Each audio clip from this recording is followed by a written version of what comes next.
ஆண்டவரும் இரட்சகருமாகிய இயேசு கிறிஸ்துவின் இனிய நாமத்தில் உங்கள் யாவருக்கும் அன்பின் வாழ்த்துக்களை தெரிவித்துக் கொள்கிறேன். அருமையான தேவ பிள்ளைகளே, புதிய நாள் புதிய நம்பிக்கை தின தியானத்தின் மூலமாய் இந்த நாளில் கூட எங்களை சந்திப்பில் நான் மிகுந்த மகிழ்ச்சி அடைகிறேன். அல்லேலூயா. இன்றைக்கு கூட கர்த்தர் நமக்கு கொடுக்கிற வார்த்தை என்ன? யூதாவின் புஸ்தகம் 1 அதிகாரம் 2வது வசனத்துடன் வாசிக்க கேட்போம். உங்களுக்கு இரக்கமும் சமாதானமும் அன்பும் பெருக கடவது. அல்லேலூயா.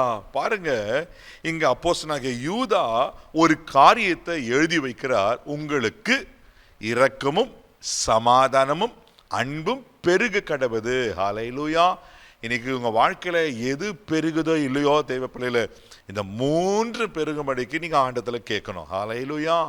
இன்னைக்கு ஆண்டவருடைய இரக்கம் இருந்தால் நம்மளால சர்வே பண்ண முடியும். உண்மைதானே? இன்னைக்கு அவருடைய இரக்கம் இல்லாமல் நான் உயிர் வாழ முடியுமா? அவருடைய இரக்கம் இல்லாமல் என்னால் உலகத்தில் ஜீவிக்க முடியுமா? அவர் இரக்கத்தில் ஐஸ்வர்யம் உள்ள கர்த்தரா, 1000 தலைமுறைகளுக்கு இரக்கம் பாராட்டுகிற கர்த்தரா. அப்போ அவருடைய இரக்கத்துல நம்ம பெருகணுமா? ஏன் அவருடைய இரக்கத்துல பெருகணும்னா, உபாகம் புஸ்தகம் 4ஆம் அதிகாரம் 31ஆம் வசனத்தை வாசிப்பீங்கன்னா அங்க இப்படியா சொல்லப்பட்டிருக்கு. வாசிக்க கேட்போம். உன் தேவனாகிய கர்த்தர் இரக்கமுள்ள தேவனாய் இருக்கிறபடியால் அவர் உன்னை கைவிடவும் மாட்டார், உன்னை அழிக்கவும் மாட்டார், உன் பிதாக்களுக்கு தாம் ஆணையிட்டு கொடுத்த உடன்படிக்கையை மறக்கவும் மாட்டார். அல்லேலூயா. அவர் இரக்கமுள்ள தேவனாய் இருக்கிறபடினால என்னென்ன செய்கிறாரா? அவர் உன்னை கைவிட மாட்டாரு, உன்னை அழிக்க மாட்டாரு, பிதாக்களுக்கு ஆணையிட்டு கொடுத்த உடன்படிக்கையை மறக்கவும் மாட்டார். அல்லேலூயா. அதனால தாங்க அவருடைய இரக்கம் வேணும்.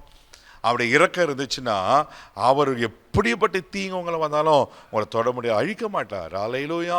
அவர்களை கைவிட மாட்டார். எல்லாவற்றுக்கு மேலே அவர் மறக்கவே மாட்டாரா? நான் உன்னை மறப்பது இல்லை என்று வாக்கு பண்ணியிருக்கிறேன் இல்லவா? அப்போ அந்த இரக்கத்தில் இவ்வளோ பெரிய மேன்மை இருக்கு பாருங்க. இரக்கமும் சமாதானமும் பெருக கடவுதுன்னு சொல்லப்பட்டிருக்கு. இன்னைக்கு உலகத்தில் இந்த சமாதானம் இல்லாமல் எத்தனை பேர் எப்படி கலங்கி கொண்டிருக்கிறாங்க அல்லவா? தேவப்பிள்ளையில் ஒரு சம்பவத்தை உங்களுக்கு காண்பிக்கிற. யோவான் சுவிசேஷம் 20ஆம் அதிகாரம் 19வது வசனத்தில் வாசிப்பீங்கன்னா, இயேசுவை சிலுவையில் அறையப்பட்டாச்சு. இப்போ சீஷர்களாம் பயந்து போய் பூட்டின வீட்டுக்குள்ள கலங்கி போய் உக்காந்துருப்பாங்க. இயேசு உயிர்த்தெழுந்த பிறகு அவங்க நடுவில் வந்து நின்று உங்களுக்கு சமாதானம் சொல்லுவார். ரொம்ப அழகா இருக்கும். அந்த வசனத்தை வாசிக்க கேட்போம்.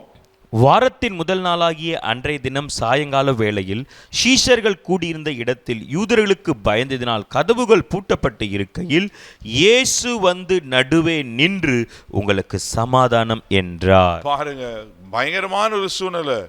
அடுத்து நம்ம உயிருக்கு என்ன ஆகுமோ கலங்கி கொண்டு இருக்க சூழ்நிலை, பயந்து போயிருக்காங்க.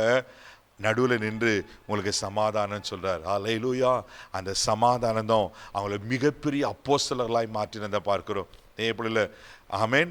இரக்கமும் சமாதானமும் அன்பும் பெருக கடவுள்னு சொல்லப்பட்டிருக்கு. அவர் இவ்வளவாய் அன்பு கூர்ந்தாராம். ஆமென். யோவான் 3:16 சொல்லப்பட்டிருக்கு.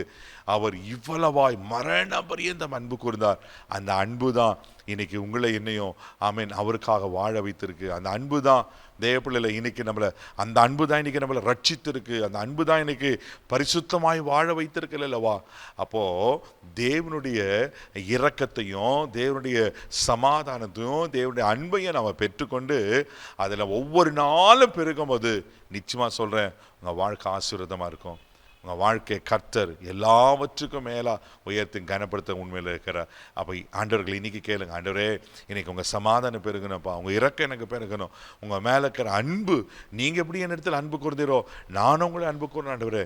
நீங்கள் கேட்பீங்களா? நீங்கள் இதில் பெருகுகளா இருப்பீங்க. இது பெருகும்போது உங்கள் வாழ்க்கையில் எல்லா ஆசீர்வாதங்களும் பெருக உண்மையில் தான் இருக்குது. கண்களை மூடி நம்ம ஜெபிக்கலாம். அன்பு தகப்பனே, உமக்கு நன்றி சொல்கிறப்பா. இரக்கத்தில் ஐஸ்வர்யம் உள்ளவரே, இரக்கம் பெருகட்டுங்கப்பா, சமாதானம் பெருகட்டப்பா, அன்பு பெருகட்டுங்கப்பா. ஆண்டவரே, ஒவ்வொருத்தர்களும் இது பெருகும் போது மற்ற எல்லா ஆசீர்வாத நன்மைகளும் பெருகுமே. ஆண்டவரே, உங்க கிருபைக்கு உங்க இரக்கத்துக்கு நான் ஒப்பு கொடுக்கிறேன்ப்பா. இன்னைக்கு இந்த கால வழியில் ஆண்டவரே இதில் பெருகுவார்களாக என்று சொல்லி நான் ஆசீர்வதிக்கிறேன். கிருபைக்கு ஒப்பு கொடுக்கிறோம். இயேசுவின் மூலம் ஜெபம் கேளும் பிதாவே, ஆமென். அவர் இரக்கம் உங்க மேல இருக்கு. தைரியமா போங்க. God bless you.